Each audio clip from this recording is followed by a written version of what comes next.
అనుదిన పరిశుద్ధ గ్రంథ పఠనము. లేవియ కాండం 8వ అధ్యాయం. మరియు యెహోవా, నీవు అహరోనును అతని కుమారులను వారి వస్త్రములను అభిషేక తైలమును పాప పరిహారార్థ బలిరూపమైన కోడెను 2 పొట్టేళ్లను గంపెడు పొంగని భక్ష్యములను తీసుకొని ప్రత్యక్షపు గుడారం యొక్క ద్వారమునొద్దకు సర్వ సమాజమును సమకూర్చుమనగా యెహోవా మోషేకు ఆజ్ఞాపించినట్లు అతడు చేసెను. సమాజము ప్రత్యక్షపు గుడారం యొక్క ద్వారమునొద్దకు కూడిరాగా మోషే సమాజముతో, చేయవలెనని యెహోవా ఆజ్ఞాపించిన కార్యము ఇదే అనెను. అప్పుడు మోషే అహరోనును అతని కుమారులను దగ్గరకు తీసుకుని వచ్చి నీళ్లతో వారికి స్నానము చేయించెను. తరువాత అతడు అతనికి చొక్కాయిని తొడిగి అతనికి దట్టీని కట్టి నిలువుటంగీని ఏఫోదును వేసి ఏఫోదు యొక్క విచిత్రమైన నడికట్టును అతనికి కట్టి దాని వలన అతనికి ఏఫోదును బిగించి అతనికి పతకము వేసి ఆ పతకములో ఊరీము తుమ్మీమను వాటిని ఉంచి అతని తల మీద పాగాను పెట్టి ఆ పాగా మీదను అతని నొసట పరిశుద్ధ కిరీటముగా బంగారు రేకును కట్టెను. ఇట్లు యెహోవా మోషేకు ఆజ్ఞాపించెను. మరియు మోషే అభిషేక తైలమును తీసుకొని మందిరమును దానిలోనున్న సమస్తమును అభిషేకించి వాటిని ప్రతిష్ఠించెను. అతడు దానిలో కొంచెము 7 మారులు బలిపీఠము మీద ప్రోక్షించి బలిపీఠమును దాని ఉపకరణములన్నిటినీ గంగాళమును దాని పీటను ప్రతిష్ఠించుటకై వాటిని అభిషేకించెను. మరియు అతడు అభిషేక తైలములో కొంచెము అహరోను తల మీద పోసి అతని ప్రతిష్ఠించుటకై అతనిని అభిషేకించెను. అప్పుడతడు అహరోను కుమారులను దగ్గరకు తీసుకుని వచ్చి వారికి చొక్కాయిలను తొడిగి వారికి దట్టీలను కట్టి వారికి కుళ్ళాయిలను పెట్టెను. ఇట్లు యెహోవా మోషేకు ఆజ్ఞాపించెను. అప్పుడతడు పాప పరిహారార్థ బలిగా ఒక కోడెను తీసుకొని వచ్చెను. అహరోనును అతని కుమారులను పాప పరిహారార్థ బలిరూపమైన ఆ కోడె తల మీద తమ చేతులుంచిరి. దాని వధించిన తరువాత మోషే దాని రక్తమును తీసి బలిపీఠపు కొమ్ముల చుట్టూ వ్రేలితో దాని చమిరి బలిపీఠము విషయమై పాప పరిహారము చేసి దాని నిమిత్తము ప్రాయశ్చిత్తము చేయుటకై బలిపీఠము అడుగున రక్తమును పోసి దాని ప్రతిష్ఠించెను. మోషే ఆంత్రముల మీది క్రొవ్వంతటిని, కాలేజము మీది వపను, 2 మూత్రగ్రంథులను వాటి క్రొవ్వును తీసి బలిపీఠము మీద దహించెను. మరియు యెహోవా మోషేకు ఆజ్ఞాపించినట్లు ఆ కోడెను దాని చర్మమును దాని మాంసమును దాని పేడను పాళెమునకు అవతల అగ్నిచేత కాల్చివేసెను. తరువాత అతడు దహన బలిగా ఒక పొట్టేలును తీసుకుని వచ్చెను. అహరోనును అతని కుమారులను ఆ పొట్టేలు తల మీద తమ చేతులుంచిరి. అప్పుడు మోషే దానిని వధించి బలిపీఠము చుట్టూ దాని రక్తమును ప్రోక్షించెను. అతడు ఆ పొట్టేలు యొక్క అవయవములను విడతీసి దాని తలను, అవయవములను, క్రొవ్వును దహించెను. అతడు దాని ఆంత్రములను కాళ్లను నీళ్లతో కడిగి ఆ పొట్టేలంతయు బలిపీఠము మీద దహించెను. యెహోవా మోషేకు ఆజ్ఞాపించినట్లు అది ఇంపైన సువాసన గల దహనబలి ఆయెను. అది యెహోవాకు హోమము. అతడు 2వ పొట్టేలును అనగా ఈ ప్రతిష్ఠితమైన పొట్టేలును తీసుకొని రాగా అహరోనును అతని కుమారులను ఆ పొట్టేలు తల మీద తమ చేతులుంచిరి. మోషే దానిని వధించి దాని రక్తములో కొంచెము తీసి అహరోను కుడిచెవి కొన మీదను అతని కుడిచేతి బొటన వ్రేలి మీదను అతని కుడికాలి బొటన వ్రేలి కొన మీదను దాని చమిరెను. మోషే అహరోను కుమారులను దగ్గరకు తీసుకుని వచ్చి వారి కుడిచెవుల కొనల మీదను వారి కుడి చేతుల బొటన వ్రేలి మీదను వారి కుడికాళ్ల బొటన వ్రేలి మీదను ఆ రక్తములో కొంచెము చమిరెను. మరియు మోషే బలిపీఠము చుట్టూ దాని రక్తమును ప్రోక్షించెను. తరువాత అతడు దాని క్రొవ్వును, క్రొవ్విన తోకను, ఆంత్రముల మీది క్రొవ్వంతటిని, కాలేజము మీది వపను, 2 మూత్ర గ్రంథులను వాటి క్రొవ్వును, కుడిజబ్బను తీసి యెహోవా సన్నిధిని గంపెడు పులియని భక్ష్యములలో నుండి పులియని యొక్క పిండి వంటను, నూనె గలదై పొడిచిన యొక్క భక్ష్యమును, ఒక పలచని అప్పడమును తీసి ఆ క్రొవ్వు మీదను ఆ కుడిజబ్బ మీదను వాటిని ఉంచి అహరోను చేతుల మీదను అతని కుమారుల చేతుల మీదను వాటన్నిటినీ ఉంచి అల్లాడింపబడు అర్పణముగా యెహోవా సన్నిధిని వాటిని అల్లాడించెను. అప్పుడు మోషే వారి చేతుల మీద నుండి వాటిని తీసి బలిపీఠము మీదనున్న దహన బలి ద్రవ్యము మీద వాటిని ఉంచెను. వాటిని దహించెను. అవి ఇంపైన సువాసన గల ప్రతిష్ఠార్పణలు.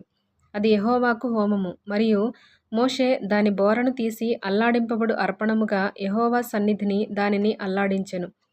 ప్రతిష్ఠార్పణ రూపమైన పొట్టేలులో అది మోషే వంతు. అట్లు యెహోవా మోషేకు ఆజ్ఞాపించెను. మరియు మోషే అభిషేక తైలంలో కొంతయు బలిపీఠము మీది రక్తములో కొంతయు తీసి అహరోను మీదను అతని వస్త్రముల మీదను అతని కుమారుల మీదను అతని కుమారుల వస్త్రముల మీదను దానిని ప్రోక్షించి అహరోనును అతని వస్త్రములను అతని కుమారులను అతని కుమారుల వస్త్రములను ప్రతిష్ఠించెను. అప్పుడు మోషే అహరోనుతోనూ అతని కుమారులతోనూ ఇట్లనెను: ప్రత్యక్షపు గుడారము యొక్క ద్వారమునొద్ద ఆ మాంసమును వండి అహరోనును అతని కుమారులను తినవలెనని నేను నీకాజ్ఞాపించినట్లు అక్కడనే దానిని ప్రతిష్ఠిత ద్రవ్యములు గల గంపలోని భక్ష్యములను తినవలెను. ఆ మాంసములోను భక్ష్యములోను మిగిలినది అగ్నిచేత కాల్చివేయవలెను. మీ ప్రతిష్ఠ దినములు తీరు వరకు 7 దినములు ప్రత్యక్షపు గుడారము యొక్క ద్వారమునొద్ద నుండి బయలు వెళ్ళకూడదు. 7 దినములు మోషే మీ విషయములో ఆ ప్రతిష్ఠను చేయుచుండును. మీ నిమిత్తము ప్రాయశ్చిత్తము చేయుటకై అతడు నేడు చేసినట్లు చేయవలెనని యెహోవా ఆజ్ఞాపించెను. మీరు చావకుండునట్లు మీరు ప్రత్యక్షపు గుడారం యొక్క ద్వారమునొద్ద 7 దినముల వరకు రేయింబగళ్ళుండి యెహోవా విధించిన విధిని ఆచరింపవలెను. నాకు అట్టి ఆజ్ఞ కలిగెను. యెహోవా మోషే ద్వారా ఆజ్ఞాపించినవన్నీ అహరోనును అతని కుమారులను చేసిరి. లేవియకాండం 9వ అధ్యాయం.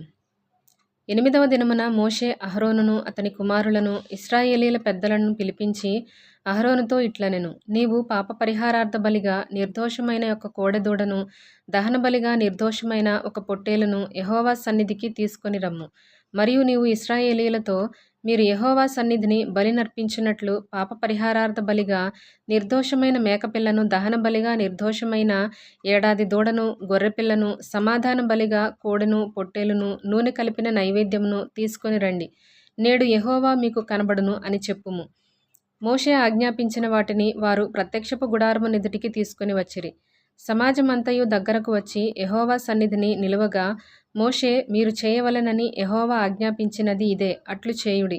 అప్పుడు యెహోవా మహిమ మీకు కనబడుననెను. మరియు మోషే అహరోనుతో ఇట్లనెను. నీవు బలిపీఠమునొద్దకు వెళ్ళి పాప పరిహారార్థ బలిని, దహన బలిని అర్పించి నీ నిమిత్తమును ప్రజల నిమిత్తమును ప్రాయశ్చిత్తము చేసి ప్రజల కొరకు అర్పణము చేసి యెహోవా ఆజ్ఞాపించినట్లు వారి నిమిత్తము ప్రాయశ్చిత్తము చేయుము. కాబట్టి అహరోను బలిపీఠము దగ్గరకు వెళ్ళి తన కొరకు పాప పరిహారార్థ బలిగా ఒక దూడను వధించెను. అహరోను కుమారులు దాని రక్తమును అతని యొద్దకు తేగా అతడు ఆ రక్తంలో తన వ్రేలు ముంచి బలిపీఠపు కొమ్ముల మీద దాని చమిరి బలిపీఠము అడుగున ఆ రక్తమును పోసెను. దాని క్రొవ్వును, మూత్రగ్రంథులను, కాలేజము మీది వపను బలిపీఠము మీద దహించెను. అట్లు యెహోవా మోషేకు ఆజ్ఞాపించెను. దాని మాంసమును, చర్మమును పాళెము వెలుపల అగ్నితో కాల్చివేసెను. అప్పుడతడు దహనబలి పశువును వధించెను. అహరోను కుమారులు అతనికి దాని రక్తమును అప్పగింపగా అతడు బలిపీఠము చుట్టూ దానిని ప్రోక్షించెను. మరియు వారు దహనబలి పశువు యొక్క తలను, అవయవములను అతనికి అప్పగింపగా అతడు బలిపీఠము మీద వాటిని దహించెను. అతడు దాని ఆంత్రములను, కాళ్లను కడిగి బలిపీఠము మీదనున్న దహన బలి ద్రవ్యము పైని దహించెను. అతడు ప్రజల అర్పణమును తీసుకొని వచ్చి ప్రజలు అర్పించు పాప పరిహారార్థ బలియగు మేకను తీసుకొని వధించి మొదటి దాని వలె దీనిని పాప పరిహారార్థ బలిగా అర్పించెను. అప్పుడతడు దహన బలి పశువును తీసుకొని విధి చొప్పున దానిని అర్పించెను. అప్పుడతడు నైవేద్యమును తెచ్చి దానిలో నుండి చారెడు తీసి ప్రాతకాలమందు చేసిన దహన బలిగాక బలిపీఠము మీద తీసిన దానిని దహించెను. మరియు మోషే ప్రజలు అర్పించు సమాధాన బలిరూపమైన కోడెదూడను, పొట్టేలును వధించెను. అహరోను కుమారులు దాని రక్తమును అతనికి అప్పగింపగా అతడు బలిపీఠము చుట్టూ దానిని ప్రోక్షించెను. మరియు వారు ఆ దూడ క్రొవ్వును, మేక క్రొవ్వును, క్రొవ్విన తోకను, ఆంత్రములను కప్పు క్రొవ్వును, మూత్రగ్రంథులను, కాలేజము మీది వపను అప్పగించిరి. బోరల మీద క్రొవ్వును ఉంచిరి. అతడు బలిపీఠము మీద ఆ క్రొవ్వును దహించెను. బోరలను, కుడిజబ్బను యెహోవా సన్నిధిలో అల్లాడించు అర్పణముగా అహరోను అల్లాడించెను. అట్లు యెహోవా మోషేకు ఆజ్ఞాపించెను. అప్పుడు అహరోను పాప పరిహారార్థ బలిని, దహన బలిని, సమాధాన బలిని అర్పించి ప్రజల వైపునకు తన చేతులెత్తి వారిని దీవించిన తరువాత దిగివచ్చెను. మోషే అహరోనులు ప్రత్యక్షపు గుడారములోనికి పోయి వెలుపలికి వచ్చి ప్రజలను దీవింపగా యెహోవా మహిమ ప్రజలకందరికీ కనబడెను. యెహోవా సన్నిధి నుండి అగ్ని బయలువెళ్ళి బలిపీఠము మీదనున్న దహన బలిద్రవ్యమును, క్రొవ్వును కాల్చివేసెను. ప్రజలందరూ దానిని చూచి ఉత్సాహధ్వని చేసి సాగిలపడిరి.